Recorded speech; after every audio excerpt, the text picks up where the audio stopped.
Sehingga sebelum mulai latihan, saya sempatkan taklim tentang biografi Rasulullah. 15 menit, 10 menit. Datang waktu azan, wajib bubar, kita sholat dulu. Karena tidak boleh seorang seniman itu, karena seniman kemudian merasa berhak meninggalkan sholat. Kan tidak boleh. Iya, betul. Iya. Assalamualaikum warahmatullahi wabarakatuh. Alhamdulillah wassalatu wassalamu ala Rasulillah Muhammad ibn Abdillah, amma ba'd. Hari ini kembali bersama saya lagi di podcast Madinatul Ilmi, salah satu media dakwah Pondok Pesantren Al Khairat Madinatul Ilmi Dolo. Pada hari ini alhamdulillah kita kedatangan tamu yang sangat spesial karena beliau adalah salah satu orang yang cukup aktif di majelis-majelis taklim, kemudian aktif juga mengawal pendidikan Al Khairat terutama di MDA atau Madrasah Diniyah Awaliyah. Kemudian yang uniknya di sisi lain, beliau ini adalah salah satu seorang yang agak cenderung suka di dunia kesenian. Jadi seringkali saya melihat beliau beberapa kali menampilkan kesenian-kesenian di dalam dakwah beliau. Jadi kesenian ini dijadikan sebagai salah satu sarana untuk menyampaikan dakwah kepada masyarakat secara luas. Langsung saja kepada beliau hari ini. Assalamualaikum Ustaz. Waalaikumsalam warahmatullahi wabarakatuh. Bagaimana kabarnya hari ini Ustaz? Alhamdulillah. Alhamdulillah. Baik Ustaz. Masya Allah. Alhamdulillah. Begini Ustaz, kebetulan hari ini kita akan berdiskusi sedikit tentang kesenian dan Islam Ustaz. Masya Allah. Kesenian dan Islam. Iya, kesenian dan Islam. Jadi untuk memulainya Ustadz, maaf saya sampaikan terlebih dahulu bahwa Ustadz sampai hari ini pun di kalangan umat Islam khususnya masih muncul stigma seakan-akan Islam itu seperti membatasi dunia kesenian. Padahal kita tahu betul bahwa manusia itu secara tidak langsung entah apa dan bagaimana tetapi selalu tertarik dengan hal-hal yang indah. Akan tetapi masih muncul stigma yang mengekang seakan-akan Islam ini adalah agama yang mencoba memperkecil ruang ekspresi kesenian. Nah ini saya ingin tahu pendapatnya Ustadz terlebih dahulu Ustadz Afan. Baik. Bismillahirrahmanirrahim. Alhamdulillah. Salatu wassalamu ala Rasulillah Muhammad ibn Abdillah wa ala alihi wa sahbihi wa man wala ma ba'd. Bicara mengenai ekspresi kesenian dan kaitannya dengan syariat kita. Ini menarik dan memang harus diakui dalam referensi ini tidak pernah sunyi dari perbincangan. Betul sekali. Baik dari tingkat ulama ya, pemerhati ya. Terutama kalau kita melihat pendapat-pendapat para ulama terkait itu. Jadi yang menarik saya ingin menyampaikan bahwa para cendekiawan muslim yang kontemporer yaitu punya pendapat-pendapat yang beragam terkait itu. Dan saya ingin menukil beberapa tulisan yang pernah saya baca terkait ekspresi seperti yang Ustadz Fandi bilang bahwa para cendekiawan muslim era kontemporer itu cenderung mengatakan bahwa Allah Subhanahu wa taala itu menciptakan manusia tidak terpisah dengan nalurinya. Betul sekali. Ya, saya setuju sekali. Tidak terpisah dengan nalurinya sehingga mereka mengatakan mustahil Allah memerintahkan hambanya untuk melakukan suatu kewajiban tapi menafikan nalurinya. Iya. Menarik. Menafikan nalurinya.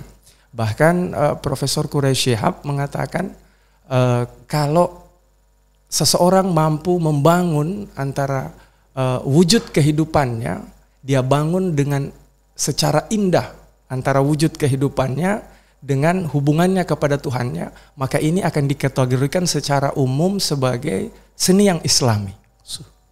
Jadi tidak harus seni yang islami itu menurut Profesor Quraisy Shihab tidak harus bentuk karya seni. Tapi ketika kita mampu membangun hubungan dengan Allah Subhanahu wa taala lewat trik-trik cara-cara yang indah, maka ini secara umum ini perspektifnya adalah seni yang islami. Jadi pembatasan terhadap wilayah kesenian dari sudut pandang syariat, saya pikir itu hanya pembatasan-pembatasan yang memang sifatnya umum dan tidak hanya berlaku di kesenian saja. Ya, apapun di luar syariat tentu ada batasan-batasan, termasuk di dalam kesenian. Tapi batasan yang dimaksud ini bukan batasan-batasan yang spesifik. Jadi ada ukuran-ukuran yang memang dijadikan syariat sebagai patokan untuk seluruh hal. Misalnya ketika kita bicara kriteria seni yang Islami misalnya, saya lebih cenderung ketika itu ada kita tidak sebut batasan tapi kita sebut kriteria begitu.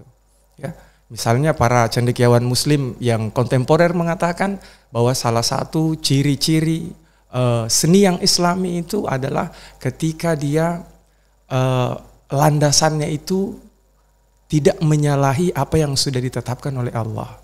Bahkan sebagian cendekiawan memasukkan tauhid sebagai salah satu ciri, sebagai salah satu kriteria seni yang Islami.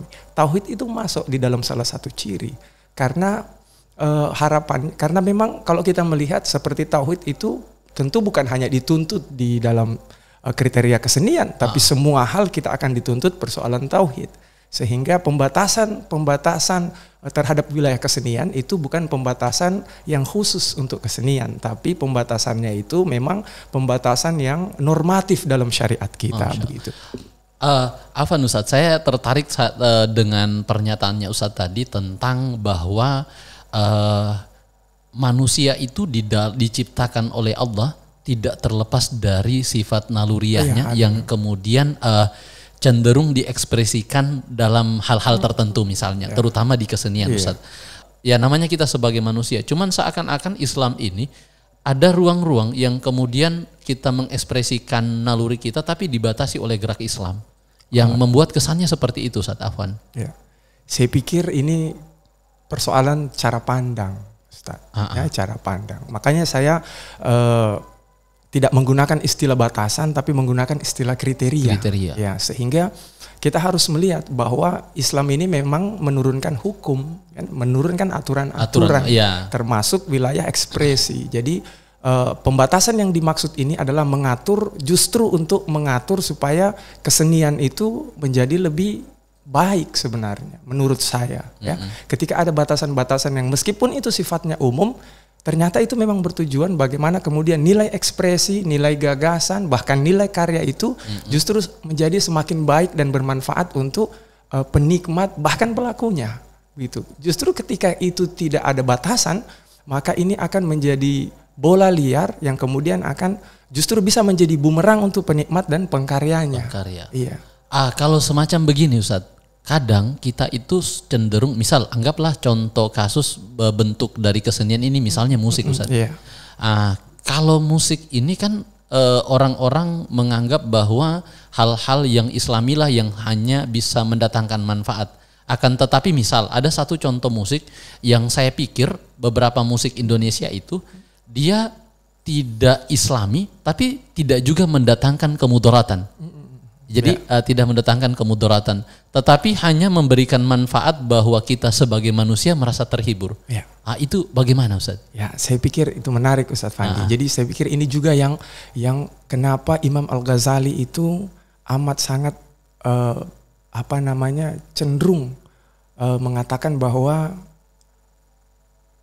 naluri manusia yang menyukai keindahan itu bukan kesalahan. Termasuk ketika beliau berbicara soal musik, maka beliau akan memisahkan mana musik sebagai musik, kemudian mana kemudian nanti sesuatu yang mencampuri musik, dan ketika dia bercampur dengan sesuatu itu barulah jelas hukumnya. Misalnya kalau kita persempit cara pandangnya di musik di musik misalnya. Jadi musik itu sendiri artinya di luar perdebatan para ulama. Kita semua sudah tahu bahwa ini memang ikhtilafnya muktabar dari zaman para ulama kita. Tapi saya cenderung kepada apa yang disampaikan oleh Imam Al-Ghazali bahwa memang kita bisa menghukumi musik misalnya kalau kita bicara musik sekarang itu akan ketahuan hukumnya ketika kita lihat bagaimana musik itu dibawakan misalnya. Ada banyak hal yang mempengaruhi untuk bisa dihukumi. Tapi ketika kita misalnya musik itu berdiri hanya sebagai sebuah karya, bunyi-bunyian misalnya, atau sebagai sebuah nyanyian, atau sebagai sebuah alunan notasi atau ritme seperti itu, maka dia terbebas dari hukum syariat.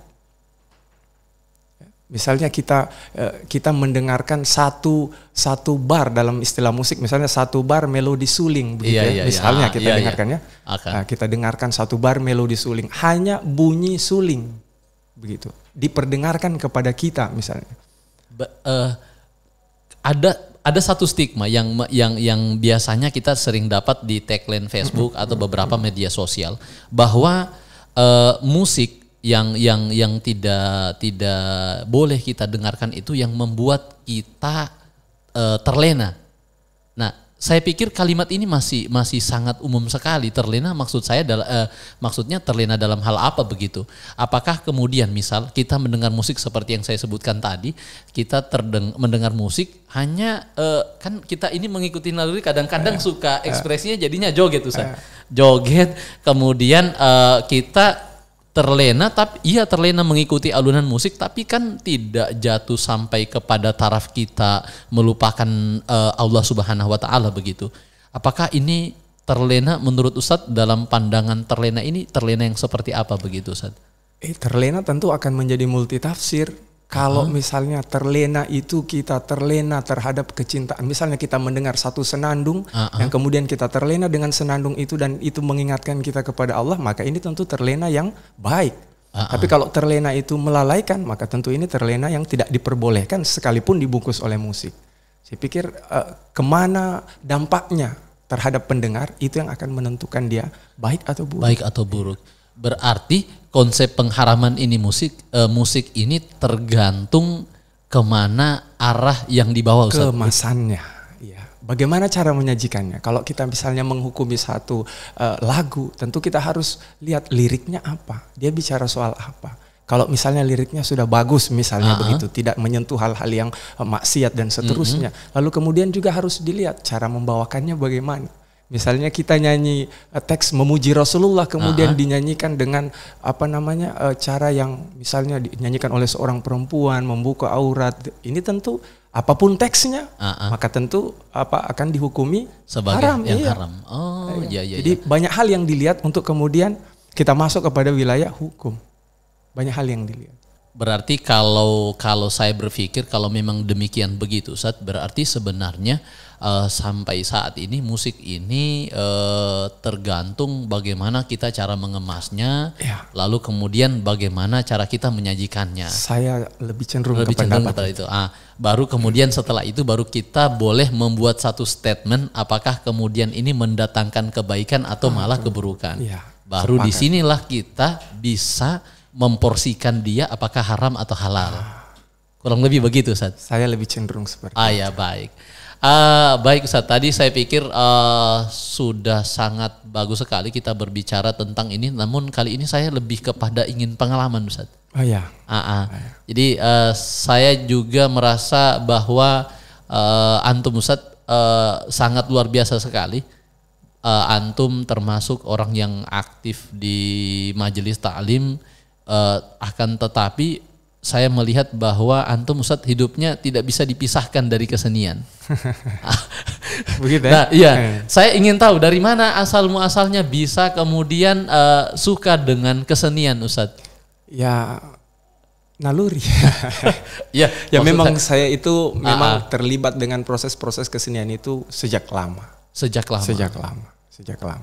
Sudah lama sekali. Saya terlibat di proses ruang-ruang kesenian, proses penciptaan karya, terus hal-hal teknis lainnya lah yang berkaitan dengan menciptakan karya kesenian. Saya sudah lama bergelut di. Sejak muda berarti Ustaz? Sejak muda. Sebelum punya jenggot. Kemudian baik Ustaz, kalau memang begitu saya ingin tahu Ustaz, selama ini kan antum sering menampilkan karya-karya seni di masyarakat umum. Kemudian selama pengalaman Ustadz, kira-kira yang Ustadz rasakan itu seperti apa ekspresif masyarakat ketika dakwah Islam dibungkus dengan kesenian Ustadz? Wah, ini menarik sebenarnya. Ini saya pikir ini inti pembicaraan yang memang harus saya keluarkan. Jadi ketika sebuah karya seni itu dibungkus dengan nilai yang bagus, nilai yang baik, nilai yang positif, nilai yang agung gitu ya. Maka ini punya sensasi yang lain. Saya sebagai pelakunya ketika menciptakan karya yang kemudian di dalam karya itu ada misi yang bagus yang ingin saya sampaikan, maka itu sensasinya lain ketimbang saya menciptakan sebuah karya yang sifatnya art for art, seni untuk seni. Tapi ketika seni itu memikul beban yang lain untuk disampaikan, ini luar biasa. Ya, ini luar biasa. Bahkan saya kembali lagi, sebagian cendekiawan muslim mengatakan ketika dia mampu memikul itu, maka itu bernilai ibadah. Itu bernilai ibadah. Tapi saya tidak ingin mempertajam itu, Ustadz. Saya karena tadi Ustadz bertanya tentang respon, tentang bagaimana masyarakat sendiri melihat apa yang saya lakukan itu. Saya ingin cerita 2 pengalaman yang cukup serius menurut saya, dan ini terjadi belum terlalu lama. Di dunia teater, salah satu orang yang paling saya kagumi adalah seorang sastrawan dan teaterawan yang diakui di Indonesia ini. Beliau pada akhirnya memeluk Islam. Beliau punya nama asli Willibrodus Surendra Broto yang kita kenal dengan W.S. Rendra. Saya pikir hampir semua kita lah mengenal W.S. Rendra. Saya pun tahu beliau, tapi hanya sekilas informasi. Nama atau Beliau punya karya sastra yang banyak. Beberapa tahun yang lalu saya menulis naskah, Ustadz Afandi, naskah teater. Saya tidak ada niat untuk mementaskan ketika itu, saya hanya menulis. Saya tulis kemudian naskah itu dan finalnya saya beri judul Sang Nabi dan Mas Willy. Sang Nabi dan Mas Willy. Sang Nabi dan Mas Willy. Mas Willy ini adalah namanya Rendra. Jadi W.S. Rendra yang kita kenal itu sapaan akrab beliau, dunia panggung, dunia teater di lingkungan beliau menyebut beliau dengan Mas Willy. Oh, Mas Willy ini panggilan W.S. Rendra. Kalau di panggilan akrab Ustaz. Iya. Jadi orang-orang di lingkungan beliau itu tidak ada yang panggil W.S. Rendra. Yang dekat dengan beliau panggilnya Mas Willy. Iya. Jadi saya tulis naskah itu, saya beri judul pada akhirnya Sang Nabi dan Mas Willy. Kenapa? Sang Nabi yang saya maksud di situ ya Rasulullah. Rasulullah. Di judul saya ingin menghubungkan langsung antara Rasulullah dan Mas Willy. Kenapa? Setelah saya melakukan riset, meskipun kecil-kecilan, hanya melakukan pembacaan kembali terhadap beberapa literatur hasil wawancara dengan beliau sebelum beliau wafat. Ternyata alasan yang membuat Mas Willy memeluk Islam ketika itu adalah keagungan akhlaknya baginda Rasulullah Sallallahu Alaihi Wasallam. Rendra ini pernah menuliskan, pernah mengatakan ketika diwawancarai, dia pernah sampai di tahap dia ragu bahwa Tuhan itu ada. Perjalanan spiritual dia, intelektual dan spiritual dia itu sampai kepada titik bahwa dia ragu Tuhan ini ada tidak. Atau katakanlah dia mengatakan begini, mungkin Tuhan itu ada tapi dia ragu mana yang benar. Dia mencoba banyak agama. Dia lahir di lingkungan Nasrani. Dia pernah mencoba untuk menjadi seorang Hindu, seorang Buddha dan seterusnya. Bahkan di dalam sebuah literatur dikatakan dia termasuk individu yang sangat tidak menyukai Islam ketika itu. Dia agak antipati terhadap Islam ya karena mungkin informasi yang dia dapatkan tentang Islam ketika itu dari sumber-sumber yang Islamofobia misalnya. Iya, betul. Beliau besar di Amerika. Di sana terjadi begitu banyak praktek Islamofobia di sana. Betul. Jadi referensi-referensi tentang Islam beliau dapatkan di sana sehingga dia tidak berpikir kalau harus masuk Islam. Dia sangat kurang simpatik dengan Islam. Sampai datang suatu waktu dia tinggal satu rumah dengan seorang temannya yang namanya Syu'bah. Syu'bah. Di Jogja. Syu'bah ini seorang mahasiswa UIN, tapi dulu belum UIN ya, mungkin Stein atau dulu. Dia punya hobi, Ustaz. Dia kebetulan orang Arab. Dia punya hobi menerjemahkan teks-teks Barzanji, teks-teks Maulid. Puji-pujian yang ada di dalam Maulid. Syu'bah ini kalau lagi tidak ada kerja di kontrakan, dia menerjemahkan itu. Lalu datang suatu waktu, Mas Willy ini tidak sengaja melihat itu. Melihat teks-teks yang sudah diterjemahkan oleh kawannya ini. Dia melihat, wih, betul kayak Muhammad seperti ini. Begitu. Dia melihat bagaimana dalam teks itu dijelaskan bahwa Rasulullah itu kalau sendalnya putus dia jahit sendiri. Bagaimana Rasulullah itu kalau dengan anak-anak sangat mencintai anak-anak. Bagaimana Rasulullah itu kalau berjalan dengan para sahabatnya beliau sering di belakang. Banyak hal-hal yang mungkin untuk kita hal kecil, tapi di mata Rendra ketika itu menjadi hal yang besar. Itu naluri, Ustaz. Masya Allah. Itu naluri. Mungkin untuk kita yang sejak kecil Islam ini itu hal yang biasa. Mendengarkan itu. Tapi di mata Rendra ketika itu menjadi hal yang besar. Bahkan dia mengatakan kepada Syu'bah ketika itu, kalau saya tidak salah ingat, boleh enggak saya numpang kagum dengan Muhammad ini? Dia belum Islam ketika itu. Padahal waktu itu belum Islam beliau. Maka ketika itu dia coba menulis sebuah naskah drama yang dikasih judul Qasidah Al-Barzanji. Naskah drama, judulnya Qasidah Al-Barzanji. Padahal beliau belum masuk Islam. Dipentaskanlah itu. Luar biasa, Ustaz. Ya, dipentaskanlah itu. Sampai kemudian setelah pentas terjadi lagi beberapa proses individu beliau bertafakur melihat itu seterusnya sampai akhirnya dia pada titik puncak ingin memeluk Islam. Ya.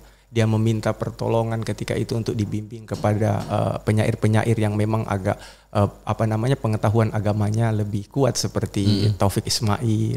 Itu. Jadi beliau banyak meminta bimbingan itu. Ya. Dia katakan pada Taufik Ismail, saya ini ingin sholat, tapi yang saya hafal cuma kulhu. Ini awal masuk Islam pertama kali, Ustaz, berarti? Iya, ketika itu. Sehingga bacaan tasyahud akhir itu ditulis untuk dibaca ketika dia sholat. Jadi, luar biasa. Maksud saya begini, Ustaz Afandi. Seorang W.S. Rendra, orang yang saya kenal begitu kritis melakukan pembacaan-pembacaan terhadap kehidupan sosial termasuk keberagamaan itu sendiri. Betul. Beliau sangat kritis. Tapi ketika disentuh dengan akhlak, disentuh dengan bagaimana akhlak Rasulullah. Rasulullah tentu sudah jauh meninggal. Sudah tidak ada lagi Rasulullah, apalagi di zaman Rendra. Tapi sisa akhlak yang diajarkan oleh baginda Nabi itu ternyata memberikan dampak yang besar untuk diri seorang Rendra. Melalui Barzanji tadi itu, Ustaz? Iya, melalui itu, melalui puji-pujian, melalui teks-teks syair. Yang tentu kalau semua itu kita kembalikan lagi. Iya, tentu itu adalah kesenian. Itu adalah sastra. Itu memberikan dampak.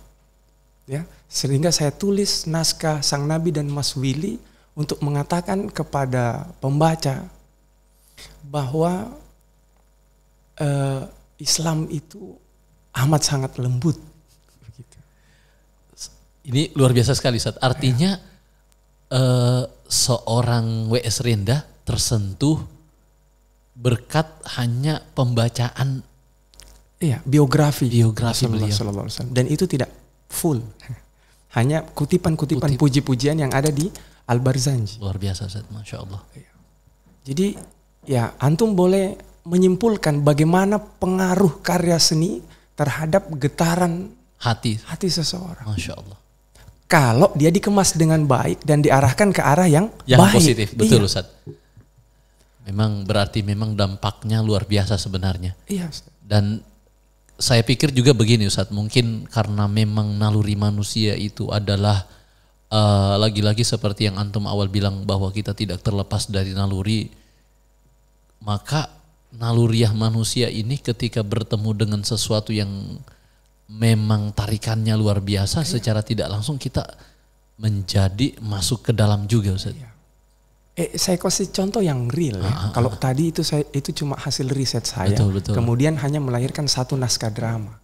Lalu kemudian Ustadz Fandi, beberapa tahun yang lalu naskah itu saya serahkan kepada salah satu komunitas kesenian di Kabupaten Sigi ini untuk dipentaskan.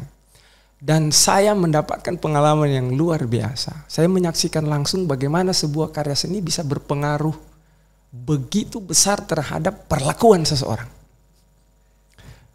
Jadi saya tawarkan naskah ini kepada sebuah kelompok kesenian, salah satu kelompok kesenian di Kabupaten Sigi. Saya tawarkan naskah Sang Nabi dan Mas Willy untuk dipentaskan. Biasanya ketika orang akan mementaskan sebuah naskah drama, maka dia diwajibkan untuk melakukan riset terhadap apa yang penulis inginkan, apa isi naskah. Dia harus melakukan pembacaan-pembacaan kembali terhadap referensi tema yang ingin diangkat.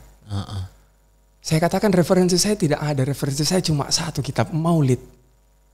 Sehingga Anda tidak akan bisa masuk ke dalam naskah Sang Nabi dan Mas Willy sebelum Anda kenal lebih dulu, meskipun sedikit, tentang Rasulullah yang dipuji di dalam Qasidah Al-Barzanji. Jadi mementaskan naskah Sang Nabi dan Mas Willy, Anda tidak boleh berhenti pada sosok Rendra. Tapi Anda harus masuk ke dalam sosok yang berada di belakang Rendra, yang mempengaruhi Rendra. Kenapa dia masuk Islam? Siapa itu? Baginda Rasulullah. Maka secara otomatis ketika mereka mementaskan naskah itu, saya mendapatkan ruang-ruang khusus untuk melakukan dakwah terhadap kelompok itu. Karena mereka butuh referensi untuk melakukan riset tadi. Sehingga sebelum mulai latihan, saya sempatkan taklim tentang biografi Rasulullah. 15 menit, 10 menit. Datang waktu azan, wajib bubar, kita sholat dulu. Karena tidak boleh seorang seniman itu, karena seniman kemudian merasa berhak meninggalkan sholat. Kan tidak boleh. Iya, betul. Iya. Jadi hal-hal yang seperti ini penting. Ya, jadi segmen masyarakat kesenian ini juga harus menjadi segmen yang diperhatikan untuk diberikan pengetahuan tentang Islam. Karena mereka punya semangat yang kuat di sana. Saya bertahun-tahun terlibat dengan komunitas itu. Dan saya tahu persis bagaimana militansi mereka ketika mereka memperjuangkan sesuatu yang mereka anggap baik. Mereka akan melakukan segala hal, mengorbankan segala hal untuk yang mereka anggap baik itu bisa terwujud. Kalau semangat pentas itu kita pindahkan ke panggung dakwah, subhanallah, saya tidak bisa membayangkan bagaimana ramainya orang bisa mendengarkan kisah-kisah yang baik dari sebuah karya kesenian, kisah-kisah Rasulullah dari sebuah karya musik, karya teater, atau karya seni yang lain. Itu kan luar biasa. Saya katakan pada komunitas itu, Anda jadi pentas atau Anda tidak jadi pentas, untuk saya ini sudah berhasil. Kenapa? Karya itu sudah memberikan dampak langsung kepada yang membawakannya. Mereka malu, contoh kecil, mereka malu ketika di tengah waktu latihan azan mereka tidak break, itu mereka malu loh. Subhanallah. Mereka lagi bicara Rasulullah di dalam naskah itu. Lalu ketika azan datang kita tidak sholat, apa-apaan kita ini? Luar biasa, Ustaz. Ini kan tidak bisa dilakukan oleh semua orang.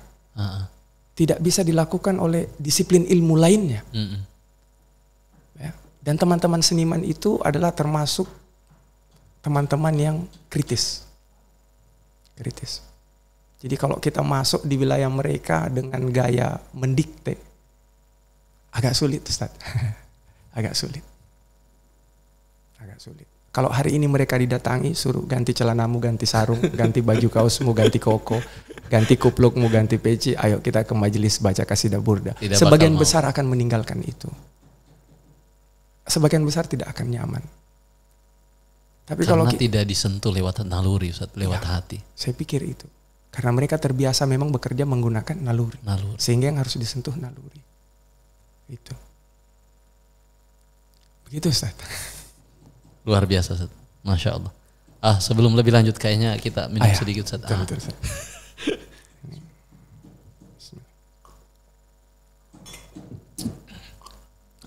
Tadi di awal, Ustaz, antum mau menyampaikan 2 pengalaman, Ustaz. Sepanjang cerita tadi ini saya pikir baru 1, Ustaz. Ya, betul. Masya Allah, Ustaz Fandi ini pantas antum menjadi presenter. Ingatannya kuat. Kebetulan, Ustaz. Oke. Silahkan, Ustaz. Ya, Masya Allah. Jadi, tapi sebelum itu, Ustaz, saya merasa bahwa cerita antum tadi itu membuka ruang pikiran saya yang baru, Ustaz. Masya Allah, begitu Ustaz. Iya, saya merasa luar biasa sekali. Silakan Ustaz. Pengalaman saya yang kedua bersentuhan langsung dengan bagaimana mendakwahkan sesuatu yang baik itu lewat kesenian. Ketika Idul Adha yang barusan ini, ya. Saya punya satu majelis Ustaz, namanya terapi majelis kopi. Terapi majelis kopi. Iya. Ini yang ada di daerah Kabupaten Sigi. Ini jamaahnya semua seniman. Semuanya orang seniman, ya, Ustaz. Jamaahnya semua seniman. Musisinya ada, sastrawannya ada, teaternya ada, ya banyak. Filmnya ada. Jadi setiap hari Sabtu sore saya kumpul dengan mereka untuk diskusi. Isi diskusinya banyak hal. Tentu kita di sana juga belajar. Kadang mereka belajar ngaji. Kita juga belajar fikih-fikih dasar. Selebihnya kita diskusi tentang kesenian, tentang kebudayaan, tentang apa yang harus kita buat ke depan. Ya, jadi selain agenda rutin kita belajar mengaji dan fikih dasar, itu juga kita bicarakan apa yang bisa kita bikin untuk masyarakat, untuk lingkungan kita lah minimal. Nah, bersama mereka ini ketika Idul Adha kemarin saya menggagas bersama mereka itu filantropi kurban. Filantropi kurban. Kurban, iya. Nanti Ustadz Fandi kalau ada waktu coba buka YouTube, ketik terapi majelis kopi. Terapi majelis kopi. Siap. Saya akan segera nonton hari ini, Ustaz. Di situ ada beberapa karya yang sudah diupload. Terapi majelis kopi. Ya, kami pernah menggarap satu solawat tajiyah. Solawat tajiyah itu pernah kami kemas dengan alunan musik tradisional. Di situ nanti Ustadz Fandi nonton lah. Baik, Ustadz, siap. Kalau yang Sang Nabi dan Mas Willy ada itu diserahkan ke komunitas ini atau bagaimana, Ustaz? Kalau Sang Nabi dan Mas Willy itu kebetulan itu bukan proyek dengan terapi majelis kopi. Dengan komunitas yang lain. Cuma saya belum tahu apa itu sudah ada di YouTube atau belum. Oh iya, oke, baik. Kita lanjut yang tadi, Ustaz. Filantropi kurban ya. Iya, filantropi kurban. Jadi 2 tahun yang lalu, Idul Adha 2 tahun yang lalu, Ustaz Fandi, kami buat karya udhiyah. Itu takbir, karya takbiran ya, musik, alunan takbiran, pakai musik. Kemudian saya selipkan di dalamnya teks-teks tentang fadilah berkurban. Itu 2 tahun yang lalu. Tapi tahun ini saya sampaikan kepada teman-teman, kalau tahun lalu kita sudah bisa mengapresiasi Idul Adha ini dengan karya, harusnya tahun ini kita bisa buat sesuatu yang lebih daripada hanya sekedar karya. Maka mereka sepakat untuk bagaimana kalau kita berkurban tahun ini, Ustaz? Wah, bagus, menarik. Maka saya ajak mereka berkurban. Lalu kami buat satu kegiatan yang namanya filantropi kurban itu. Iya. Ya.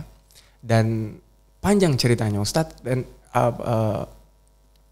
Dan pada akhirnya seluruh hasil dari kegiatan itu ya, kita serahkan, kita berikan kepada anggota yang terpilih untuk dia pakai berkurban. Dan dia berkorban atas nama dia dan dia menghadiahkan pahalanya untuk yang terlibat. Sebagaimana itu masyhur dalam mazhab kita tentu Syafi'i. Iya, betul. Jadi proses penciptaan karya filantropi kurban itu, Ustaz, yang ingin saya ceritakan di situnya. Bukan dengan kegiatan itu kemudian mereka bisa berkurban, itu dampak yang lain. Iya, tapi saya ingin menceritakan proses penciptaan karyanya. Proses penciptaan karyanya itu saya mengaransemen kembali Qasidah Burda, Barzanji Nathar, dan Ya Rabbana Tarafna. 3 karya ini saya coba aransemen kembali dengan teman-teman terapi majelis kopi. Digarap secara bersama-sama dengan alunan-alunan musik tradisional, ya, tapi tetap dalam bungkusan kasidah itu. Hasilnya di luar dugaan saya. Ternyata saya setiap malam Jumat ikut baca kasidah Burda sama Ustadz Anas. Sudah sangat familiar. Tapi ketika saya mencoba mengemas kasidah Burda dengan musik tradisional, dengan sentuhan musik teman-teman seniman ini, teman-teman musisi, ini hasilnya wow menurut saya. Ya mungkin ini perspektif saya, tapi ternyata itu tidak. Setelah saya undang pada filantropi kurban beberapa teman ustadz kita di majelis, ya, apresiasinya luar biasa. Berarti bentuk itu dalam bentuk musik, tapi Kasidah burda. Misalnya kasidah burda ya. Kasidah burda itu teksnya tetap begitu, ya, alunannya, notasi-notasinya ya tetap begitu. Hanya kemasannya, bungkusannya ini tidak lagi, mungkin kalau kasidah burda biasanya kita iringi dengan hadrah, ya kan, atau instrumen-instrumen yang lain seperti itu. Tapi di sini banyak instrumen tradisi lainnya yang saya masukkan untuk mengiringi kasidah burda. Bahkan tidak ada hadrah. Berarti maaf Ustaz, itu sudah bentuk audio atau memang pengantar musiknya? Maksudnya sudah jadi audio berserta dengan bacaan qasidahnya, atau ada orang yang baca qasidah tapi diiringi dengan lantunan musik-musik yang sudah antum bilang tadi? Tidak. Jadi kasidah burdahnya itu menjadi sebuah karya baru. Menjadi sebuah karya baru yang teksnya tetap itu, alunannya tetap itu, kemasannya yang lain, Ustaz. Bungkusannya yang lain. Jadinya seperti itu. Kemasannya itu lain. Iya, oke, baik. Jadi saya ingat waktu gempa, Ustaz. 2018. Sebagian orang berpikir begini. Alat musik lalove, antum tahu enggak lalove? Lalove itu salah satu alat musik tiup masyarakat Kaili yang biasanya digunakan pada ritual penyembuhan itu. Kemudian ketika gempa kemarin, termasuk instrumen ini yang masyarakat banyak melihat agak negatif, karena mungkin dia dekat dengan ritual itu. Dia dekat dengan ritual itu, Ustaz. Iya. Sehingga orang tidak melihatnya sebagai instrumen.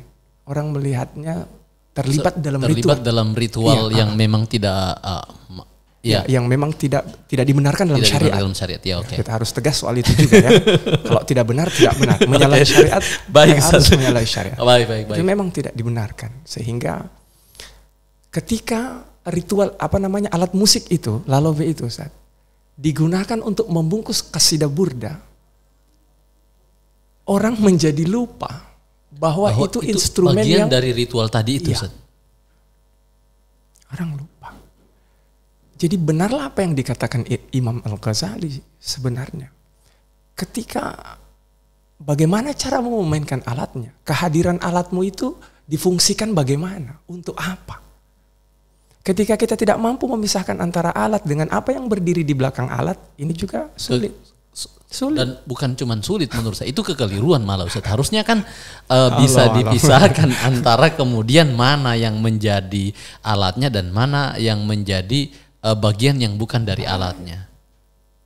Jadi ketika dia mengiringi kasidah burda, yang sampai ke orang-orang adalah puji-pujian terhadap Nabi. Yang sampai ke orang-orang bagaimana akhlaknya Nabi, bagaimana lembutnya Nabi. Padahal yang ngiringi yang pernah disalahkan ketika 2018 lalu. Masya Allah. Itu kesenian, Ustadz. Dia mampu menghipnotis. Itu sehingga ketika dia digunakan sebagai alat di dalam menyampaikan kebaikan, itu sangat efektif. Sangat efektif. Itu kenapa saya memilih untuk sedikit berkonsentrasi di segmentasi itu. Karena dampaknya besar. Orang-orang bisa lebih menerima kebaikan itu dan tidak merasa dipaksa untuk masuk ke dalamnya. Itu kelebihannya. Dia bisa masuk secara lembut, mengetuk naluri Anda, sehingga Anda terhipnotis, tidak sadar mengikuti kebaikan itu. Luar biasa, Ustaz. Masya Allah, luar biasa sekali. Allah. Jadi itu, Ustaz, yang bisa saya sampaikan. Ini saya rasa apa yang antum sampaikan tadi, Ustaz, memang luar biasa sekali. Saya tidak menyangka bahwa ternyata kesenian itu bisa menyentuh sampai di ruang-ruang yang seperti itu, Ustaz. Iya. Itu luar biasa sekali. Saya selama ini masih berpikir bahwa kesenian itu ibaratnya dia hanya mengecup ujungnya saja. Tapi ternyata dia bisa menebas sampai di bagian yang terdalam, sampai Ustaz. Di akar. Sampai di, Masya Allah, luar biasa sekali, Ustaz. Terakhir, Ustaz, ya. Yang ingin mungkin Ustaz ada sedikit hal-hal yang perlu antum sampaikan terkait kesenian yang perkembangan kesenian di masa sekarang ini, terutama bagi anak, terutama di dunia modern sekarang. Saya pikir semakin orang sekarang ini mendapatkan akses kesenian ini semakin mudah, Ustaz. Iya. Tapi di sisi lain justru masih banyak yang seakan-akan, mohon maaf, membuat kesenian itu jatuh ke dalam hal-hal kelalaian. Kira-kira apa hal-hal yang mungkin Ustadz sampaikan agar jangan sampai kita ini yang hidup di generasi yang memang eranya cukup berbeda, agar kami itu tetap bertahan di dalam konteks syariat bagi orang-orang Islam yang sekarang ini, Ustadz. Ya. Jadi terima kasih Ustadz Fandi. Disinilah pentingnya memang salah satu syair yang sangat populer, bukan syair, salah satu hadis dari Rasulullah yang sangat populer. Santri-santri kita banyak menghafalkan itu. Talabul ilmi faridatun ala kulli muslimin wal muslimat. Bahwa apapun profesi yang Anda pilih, termasuk di dalamnya seorang pekerja seni, mengetahui hal-hal yang fardu dari agamamu itu tetap wajib. Sehingga ketika kau misalnya memilih menjadi seorang pekerja seni, tidak akan gampang terpeleset, tidak akan gampang tertipu, dan tidak akan gampang lalai. Karena paham mana yang diperbolehkan, mana yang tidak. Apalagi di zaman sekarang. Jadi tidak ada alasan bagi seorang yang menyukai kesenian, kemudian untuk meninggalkan belajar ilmu agama. Tidak ada alasan. Karena dengan begitu, dia akan punya rem, dia akan punya weser, dia akan punya spion untuk mengetahui dia salah belok atau tidak. Di belakangnya ada orang atau tidak, ini bagaimana supaya dia bisa terbebas dari hal-hal yang memang tidak dibenarkan oleh syariat. Jadi silahkan kita melakukan, mengikuti naluri kita selama itu dalam batasan-batasan yang memang diatur oleh syariat kita. Dan caranya cuma satu, tetap wajib untuk menuntut ilmu agama. Menuntut ilmu agama. Masya Allah, luar biasa Ustaz. Terima kasih Ustaz sudah menyempatkan waktunya untuk ngobrol di sini Ustaz. Mudah-mudahan kita bisa bertemu lagi di kesempatan lain waktu Ustaz. Insyaallah. Iya. Terima kasih. Sekali lagi terima kasih Ustaz. Assalamualaikum warahmatullahi wabarakatuh. Waalaikumsalam warahmatullahi wabarakatuh.